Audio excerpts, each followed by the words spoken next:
I am here with Alexander Mercurtis in London, and we are very happy to have with us on the Duran Mr. Peter Erickson from the very popular YouTube channel Conversations Among the Ruins. Peter, it is great to have you with us on the Duran. Would you like to promote the channel, any other links, X, Substack? We'll put everything in the description box down below. But Peter, thank you for joining us. I'm very happy to be here. The YouTube channel is, as you just mentioned, Conversations Among the Ruins. It's I'm the co-host with my son. The two of us have conversations. It was started with his initiative, his encouragement. He persuaded me to do it, and now I'm very happy that we're doing it. I have virtually no other online presence, so I don't have any other links to recommend. All right. Great. We will have those links once again as a pinned comment in the description box down below. We're going to talk about Project Ukraine, right, Alexander? Absolutely, of course. A topic which has fallen out of the news recently because obviously we've had the dramatic events in Iran and with the conflict between Israel and Iran and the United States and Iran. But there is this other war going on, which is the war that has dominated much of the news over the last 3.5 years, and which continues. And we've had intense activity on the diplomatic front for the last few months, ever since Donald Trump became president of the United States, as re-inaugurated president of the United States. But we just had a NATO summit meeting, and I almost got the sense that, the sort of energy had gone out of the affair. Trump turns up at this meeting. He doesn't really seem very interested in talking about Ukraine. The European leaders before the meeting were saying that they were going to try to use the NATO meeting to try to refocus Trump's attention on Ukraine. You had a few statements to that effect from people like Mark Rutte, the NATO Secretary General, and the French President Emmanuel Macron. But nothing like that actually seems to have happened. There was a desultory meeting between Trump and Zelensky, which doesn't appear to have come up with any great outcome. Zelensky was seen and heard and sent on his way. There were no great commitments of more money or more weapons or any of that sort of thing. And we got a rather limp declaration at the end of the meeting, apparently very watered down because Trump wouldn't accept anything less. So is this the end of the affair? What do you think, Peter? I mean, are we still going to see this thing continue? Or is it the case that not just the United States, but the West in general is finally tiring of it? Well, I'm afraid it's not the end of the affair. I think it will continue. There's no question in my mind that Trump would just as soon walk away from this, wash his hands of the whole affair. And clearly he has no interest. He barely mentions it anymore. It wasn't a problem he could solve in 24 hours. Now he's admitting that he just can't solve it. And so he'd rather turn his attention to other matters. I think there's no question about it. But can he? That's the big question. Can he actually walk away from it? And,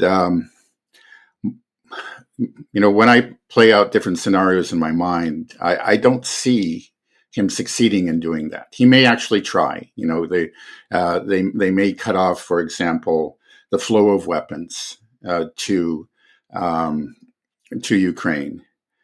But if that is quickly followed by a true collapse on the battlefronts, and the Russians start marching, quite rapidly, let's say towards the Dnieper, or even if they cross the Dnieper, you can imagine the hysteria that's going to break out and the pressures that are going to be put on Trump and the blame that will be attached to him. I don't think he can escape that. And, and I don't know that he can actually withstand those pressures. We've seen something about Trump. He's not a strategic thinker. He's a very impulsive man. He's a very, let's say, short-term thinker. He doesn't really think many moves in advance. Rather than being a 5D chess player, he's really not even much of a checkers player, I would say. So when it comes to that, when there's that hysteria, that pressure, that blame, I think that he'll be forced to cave in because he'll have people coming, to him and saying, "Look, you're going to have an Afghanistan on your hand. You remember what that did to Biden. You remember how you mercilessly criticized him for that, and now you're going to have one of your own. You have to show strength." So I'm afraid that he won't be able to. We've seen. I think Trump often has good intentions. I mean, very healthy instincts, but he doesn't. Again, he's not a strategic thinker, and he surrounds himself with people that are actually opposed to his good instincts. And I think we'll see, a similar failure to achieve his goals in this case. For the record, I actually agree. I think Ukraine, Trump might want to have nothing more to do with the crisis in Ukraine, but the crisis in Ukraine, unfortunately, is not going to go away. And unfortunately, also for him, it's going to want him involved. And just to go to the point of what you said, that Trump is not a great strategist. He has good instincts sometimes, but he's not a great strategist. If we go back to the Iran situation, we had a whole succession of posts which followed one after the other in the hours just before the ceasefire was announced, in which he started by referring to Iran as the enemy and then ended up talking about God save Iran. So, I mean, this incredible change of language over the course of just a few hours about Iran. So, if he's going to be as, volatile on that topic, one must assume that he's equally likely to be volatile about the situation with Ukraine. But where does that leave us? Because Ukraine is visibly losing the war. I mean, we had reports a few days ago about counteroffensives in the North Sumy region. That sputtered down after 2 days. They're continuing to lose ground in all sorts of places. Their forces are very, very heavily reduced in number.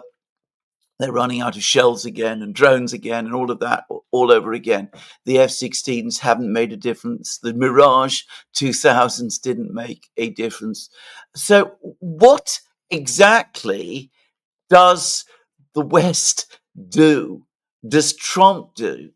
If we do get the kind of crisis that you're talking about, the Russians break through to the Dnieper, or they cross the Dnieper, the military is collapsing. What exactly is he going to do in that situation that can satisfy the neocons, the hardliners, the Europeans who are completely unreconciled to giving up on this project? What can he actually practically do which would satisfy all of those people? Well, I think there's very little that he can actually do. I think that's going to be a very scary moment in this, because that's when the possibility of direct intervention, I think, will come to the fore. We've heard talk at various times. Macron seems to have been, has, along with Starmer, have shown a real desire for some reason to send their troops there, right? But that's faded. There's just not the popular support for it. It's not doable. They just don't have the forces. That's a big problem. They were asking for an American backstop, right? But if we reach that crisis that you just described, the pressure to do that, or maybe not so much the pressure, but just in that state of panic, I think anything becomes possible, and we may see some very reckless actions. I hope that it won't happen, but there is a real chance that we might see direct intervention at that point. I think the main thing militating against that possibility is actually the very weakness of the European military. They just don't have the forces. When some of these political leaders like Macron and Starmer, they talk big, but their own militaries are aware of their limitations. And I think you probably remember after Starmer made many statements, and threats. It was some of his own brass leaked some information and said essentially, this is all theater. This is not feasible. So that's the main break on all of this. I think it's just the reality of limited military capability. But again, and just and when that happens, there's going to be real panic, and anything becomes possible. And when we're talking about Trump, he is so mercurial, that it's possible too, that he could flip flop and say, we can't stand for this. He may panic too, thinking that, oh no, they're going to pin a Biden on me. We've got to do something. We have to act forcefully. I don't think that'll happen, but but anything becomes possible at that point. That's going to be a scary moment in this. And I think inevitably we're going to reach that moment. Did you notice that over the course of the NATO meeting, Macron, who has been the strongest advocate up to now of direct military intervention by the West in Ukraine, he was saying to Trump, look, you acted so decisively against Iran, you must act with the same decisiveness in Ukraine. Now, it's not being reported in that way, but wasn't that in effect Macron telling Trump to be ready to intervene militarily? Because even if that wasn't exactly the words, that was in effect the tone of the rhetoric. And other European leaders, including Meloni, by the way, picked up on that. Now, Meloni tried to turn it. She said that Trump needed to push for a ceasefire. But the others, when they talk about a strong action against the Russians, they seem to be mirroring some of the sort of more martial tones of Macron's language. And I do know that there is a view, it's not one I personally share at all, but I do know that there is a view in Europe that the United States, even if it isn't going to cannot send troops to intervene in Ukraine, can declare some kind of no-fly zone, and perhaps can launch bombing strikes against Russian forces or do something of that kind. Do you think there's any possibility of that? I'm afraid there is. I think that's it's very important to point out. I think that the treatment that Trump received at the NATO summit, it was sycophantic in the extreme, and he was. And you contrast that with the previous statements that were coming out of the well, not so much NATO, but certainly from the European governments. When he was pushing for negotiations with Russia, for there were all kinds of expressions of anger. There was much protesting. And now, they all fall in line, and I think we all know the treatment, for example, that he received from Mark Rutte. It was just embarrassing. But it does tell you, right? That, and I'm sure that Trump understands that. Hey, when I strike, when I act as decisively as commander in chief, they all fall to attention, or they lick my boots. And he could not have failed to notice that. And I think that was probably, as you say, that was really the desired effect. And so, when the time comes, I think you're right. Boots on the ground, American boots on the ground, is highly unlikely. But a no-fly zone, that was something that was discussed in the early stages of the war. I'm sure that the Pentagon probably is going to fight that tooth and nail, though. I think they understand the capabilities of the Russians, and but again, when you have big egos and big unstable egos like Trump's, and you have panic, who knows? He'll find there are sycophants within the Pentagon, I believe, that are going to tell him what he wants to hear when it comes to that. So I don't think that will happen. I think there's just the reality is that, again, neither the Europeans nor the Americans really can prevent, the eventual total defeat of Ukraine. But there will be tremendous pressure. There will be that moment of panic in which almost anything could happen. Let's just turn to the Russians now, because the Russians have been conducting the war in a way that many, many people find very exasperating, that they've been slow and incremental. They advance, one village at a time. Actually, it's now more than that. It's several villages at a time. But, they've not aimed for any big breakthroughs. They've been fighting around Kupiansk, this town in the north, for many months now. They basically surrounded it. That they perhaps could have stormed it. Many people ask why haven't they done that? They've been doing the same thing with Pakrovsk. What do you take with the view? Because there's two views about this. The view number one is that the Russians taking their time in this way is emboldening the West, is making the West think that the Russians are slow and sluggish and timid, and that if we hit them hard, they will basically run away.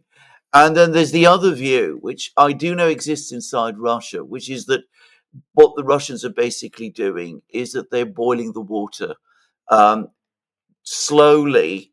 In effect, what they're doing is they're accustoming the West, the United States, to the reality of Ukraine's defeat, and that they're not rushing to win the war fast, because if they did, that might precipitate precisely the kind of dangerous panic reaction from the West that you were talking about. So you do hear both views, very sharply contrasting ones. Have you any thought about that?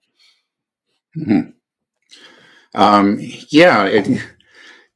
I guess that I have to admit sometimes I myself feel exasperated. We know that the Russians have hundreds of thousands of troops, well-armed troops, well-trained, units that are seasoned with combat veterans that are ready to enter the fray, but yet they're held back there. And I guess when it comes to the Russians and their prosecution of the war, I tend to just give them the benefit of the doubt. They say that they have the intelligence. I don't.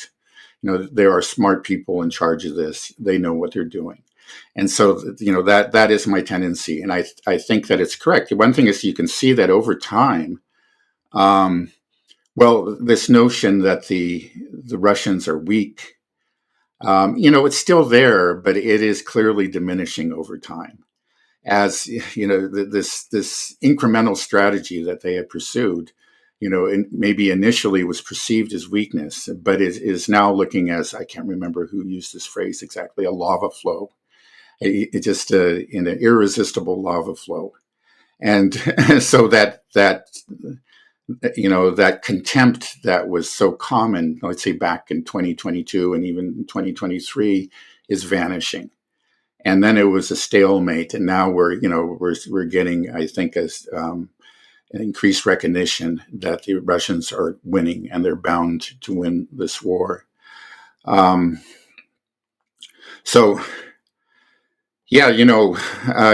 on the question of what again, Putin and the Kremlin in general just they have to look at the whole picture. Quite often when we're staring at the map, we're just thinking about this city, this town, and what it looks like to us, what's taking place on the battlefronts. But there's the larger geopolitical picture. And I think, as you have often pointed out, Putin is very, very concerned, places great value on his relationships with the global South, or you could say the global majority, especially with countries like China and India. That relationship is very, very important to Russia. Those relationships, I should say. And then also there on the other side, there is the very unstable and, let's say, frankly, deluded European and leaders and American leader. And so all of these things, military victories have political impacts, political consequences. And those are things that he has to take into consideration as well. So who knows, like what's going on behind the scenes. We were all expecting a major offensive, we were expecting that these hundreds of thousands of reserves would be committed to the battle sometime in June. Well, June is almost over, so it looks like that's not going to happen. Then I heard a report it might be in September. They have the capability, and if they're not using them, I think it may be a consequence of of Putin or the Kremlin's understanding of just the overall political situation. It's not the moment. They know that time is on their side. Now that at the beginning of the conflict, I felt that was the opposite. I was worried that the Russians had made a great mistake, and I looked at the economies of Europe of the NATO countries just dwarf, certainly measured in just the nominal GDP terms, absolutely dwarf Russia. And you say, well, they're going to gear up their economies. It's just, if the Russians don't act decisively and quickly, it's all over. But of course, we found out that the opposite is true, much to my amazement, I think the amazement of other people. So this slow process of attrition makes sense from a Russian point of view. When you think about, in these wars of attrition, what really matters is your military production, that productive capacity. And that, would seem is certainly in Russia's favor. And, and it seems to be increasingly in their favor over time. So again, they're not in a hurry. I think there will be a moment, when we see those reserves committed to the fray. But all of us who are impatient, I think we just have to defer to the Kremlin in these matters. After all, it is their war, not ours. Right. I mean, they're ultimately the people who run this. Let's talk about the Ukrainians, because as far as I can see, the Ukrainians show no willingness to compromise on any fundamental issue. The only thing that they're talking about at all is a ceasefire. Lavrov taunted them about this just a few days ago. He said, that the Ukrainians for a long, long time were saying that they didn't want a frozen conflict. Now, in effect, they've enthusiastically embraced the idea of a frozen conflict. Of course, we are not interested in a frozen conflict. We have been maintained consistently what our position is. I think he's absolutely right about that. But the key thing is that on the substantive issues, the Ukrainians are not willing to make any concessions at all. And Zelensky is saying that he doesn't believe in this negotiation process that's been taking place in Istanbul either. Do the Ukrainians actually have a plan? Because I can't understand what it is. I mean, they're not prepared to negotiate. They're not prepared to reach a deal. They must be able to see that they're losing the war. They must understand that. They must have some understanding of the military crisis that is gradually engulfing them. And yet they show no ability in any way to negotiate their way out of it. I mean, what is their plan? I think their plan is to keep on fighting and hope for a miracle, which is another way of saying they really don't have a plan. It's quite extraordinary. Of course, we've seen things like this in the past. I think they're, I guess we can look at this from different perspectives. One is that even if Zelensky and, his ruling clique did want to negotiate an end to this war, I don't think that they could. The nationalists have grown, the ultra-nationalists, I should say, have grown too powerful. And they have made it clear again and again, ever really since the beginning of the war, is no negotiated settlement. There are people, very influential and powerful people in Ukraine that I think would rather see Ukraine be destroyed than to actually surrender to Russia. I mean, that's irrational. It's just hard to read, but it seems to be true. I mean, we get these statements. It's kind of a death cult. So that's a big part of it. And then then there's Zelensky's own interests. Is just that. Well, Ukraine may go down, but if he goes down with it, or maybe not, if he's able to retreat, to leave just as the collapse occurs, and I think you've pointed this out recently, he does fine. I mean, there is a matter of the personal interests of the ruling clique too. Now, what you can hope for is just some kind of uprising or a coup. Unfortunately, we have seen no signs of that. I mean, I think there's no question that Ukrainian society, the public, are increasingly exasperated. The polls, such as they are, do show just a very, very low levels of approval for Zelensky, but they don't have any options. Of course, they can't exercise their right, of the ballot. And there, except for the occasional, let's say, burning vehicle, or there hasn't been any signs of any sort of insurrectionary activity. So, for the present, it just seems like that is the course that we're on. I mean, that this ruling clique and the ultranationalists that support them and have penetrated this ruling clique are committed to this course. They will not surrender. For them, that's just sort of like I think the extinction of their own identities. This is what they define themselves as: anti-Russians and people that never bow their head to Russia. And and the consequences of this is going to be horrific. I wish I could point to a ray of light, but I don't see any ray of light here. I absolutely agree with that. I think they will go on fighting to the very bitter end. And as I don't expect to see a negotiated solution. That then brings us back to the United States, because where we started the program, which was with the question of a debacle coming over the horizon. Trump clearly doesn't want to be bogged down in Ukraine. I think we discussed that at the beginning of the program. There are many people in the United States who will not be happy, however, if Ukraine is defeated. There will be perhaps demands for some kind of intervention to prevent it happening. But we've also discussed the enormous difficulties that involves and why that might not work and might not even happen at the end of the day. So, no negotiation, no peaceful settlement of the conflict, a defeat of Ukraine. Isn't that also going to be a huge defeat of the United States, given the commitment that the United States has made to Ukraine?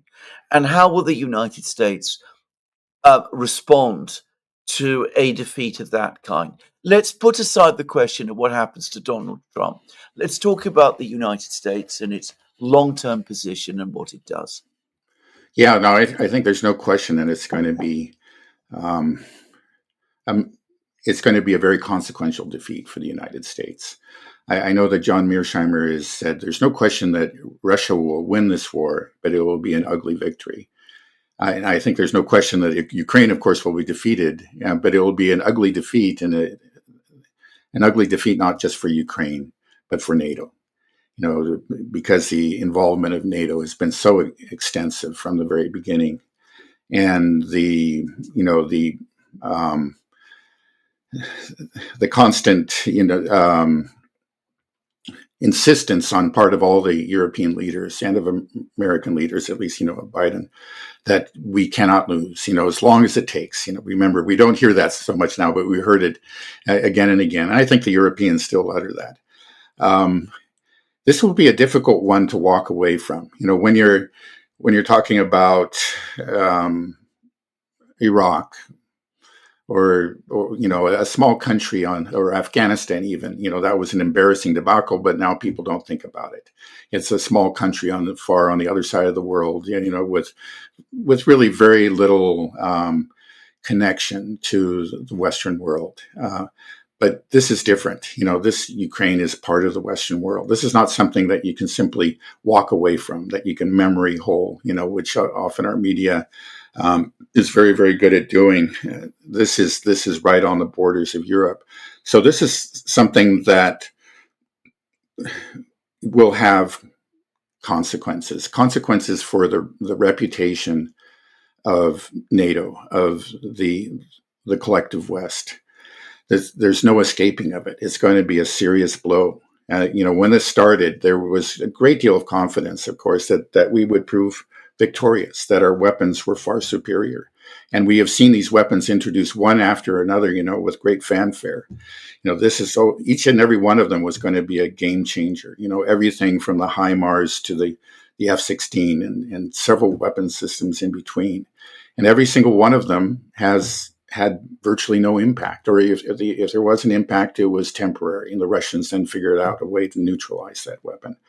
And anybody who's paying attention, sees this and say, "Well, wait a second, this is this is not the invincible military power that I thought it was." And then on top of that is, of course, the weakness of the U.S. or in general the Western military-industrial complex has been laid bare. I think that's actually maybe the even bigger story. It's not just that their weapons are weren't what they were made up to be, but they just don't have the productive capacity. You find out that, well, they had a stockpile of 1,000 of these, 1,000 of those. And whoops! Well, we used it all up, but we can produce 100 every year. We're going to wait for 10 years. I am exaggerating a bit, but not by a whole lot. All of these have been exposed to people who are paying attention now, and that is going to just have a long-term impact on the way. We're already seeing this. This is not some sort of, distant possibility and eventuality, but this is taking place right now. But it's going to reach its culmination when the defeat finally occurs. And when this is all over and the dust settles and the smoke clears, the rest of the world is going to have a completely different understanding, a completely different picture in their minds of what the collective West is, and it's going to be greatly reduced. They entered this conflict as giants, and they're going to be walking out of it as midgets, and that's going to affect everything. It's not just going to be military contracts, but it's going to affect diplomatic relations and economic treaties and so on and so forth. It's going to be I think inevitably just a huge boost for the emergence of a multipolar world.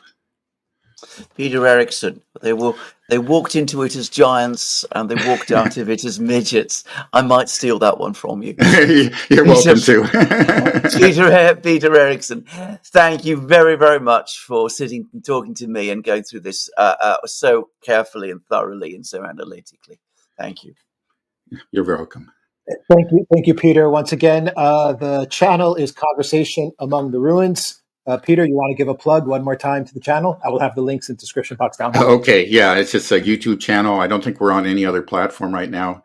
Conversations Among the Ruins, and we record generally 3 times a week, Monday, Wednesday, and Friday. And if there is some sort of crisis, which often occurs, we may have an extra. But yeah, that's generally the pattern. Fantastic. Thank you, Peter, for joining us. Take care. Everybody. Very honored to be here. Thank you, Peter. Take care.